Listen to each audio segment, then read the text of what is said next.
Merhaba arkadaşlar, kanalıma hoş geldiniz. Bugün kızımın odası için makromeden kapı süsü yapacağız.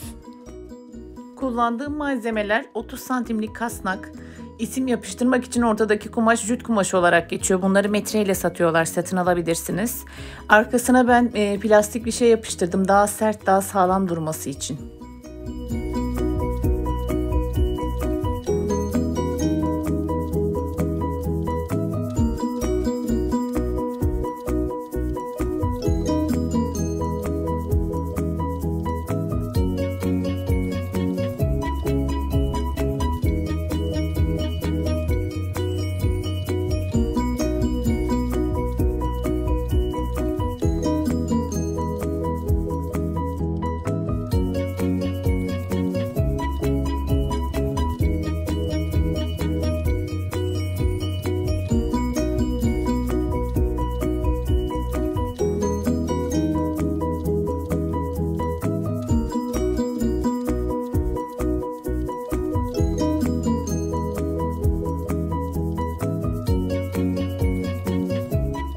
Jüt kumaşımızı iyice yapıştırdıktan sonra üzerine ismi yapıştırıyoruz. Kızımın ismi gördüğünüz gibi Larin olacak.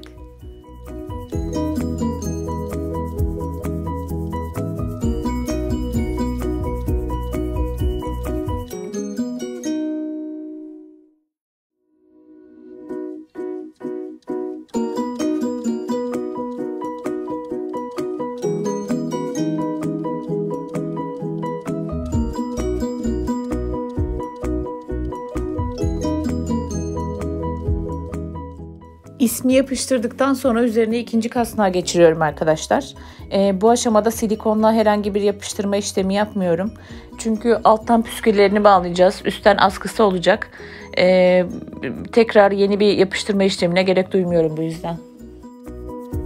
Püsküllerimi bağladıktan sonra bu gördüğünüz dantellerle üzerine süsleme yapacağım. Kullandığım ip 5 milimlik makrome ipi, taranabilen makrome ipi. 120 santimden 30 adet kestim ve kasnağıma bağlıyorum.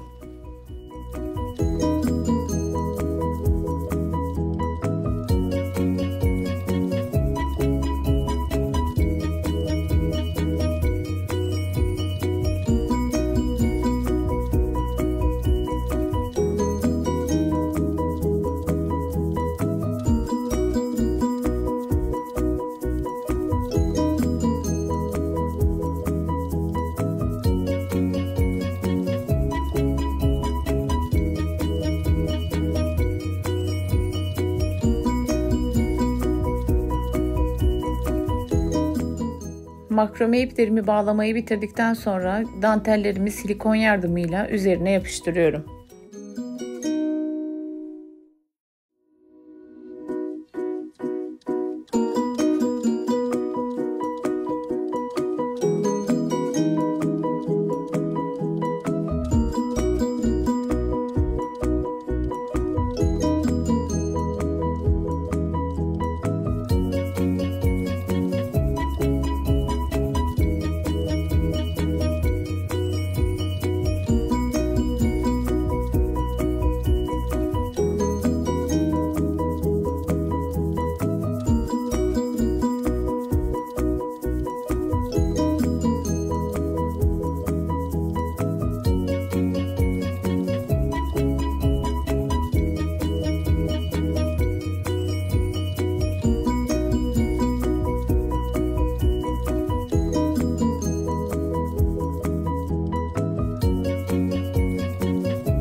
Ben pomponlarımı önden hazırladım arkadaşlar. Videoyu çok uzun tutmamak adına.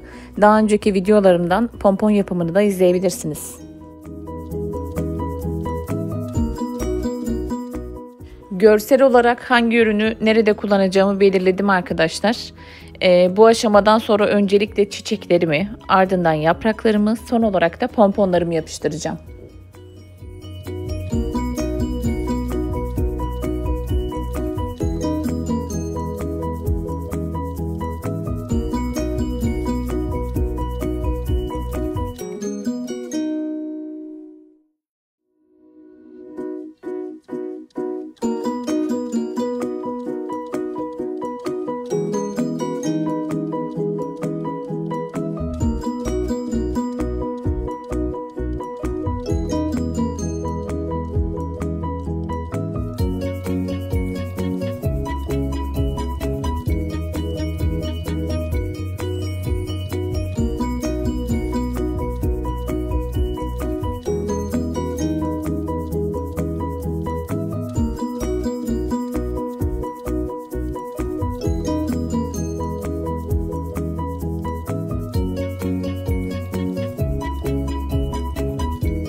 olarak üst kısımdan bir askı yapıyorum. Bu gibi kapı süslerini hazır almaya kalktığımızda arkadaşlar çok fahiş fiyatlardan satılıyor. Siz de benim gibi malzemelerini alıp evde kolayca yapabilirsiniz. Videomu beğenip kanalıma abone olmayı, bana destek olmayı unutmayın. Hoşça kalın.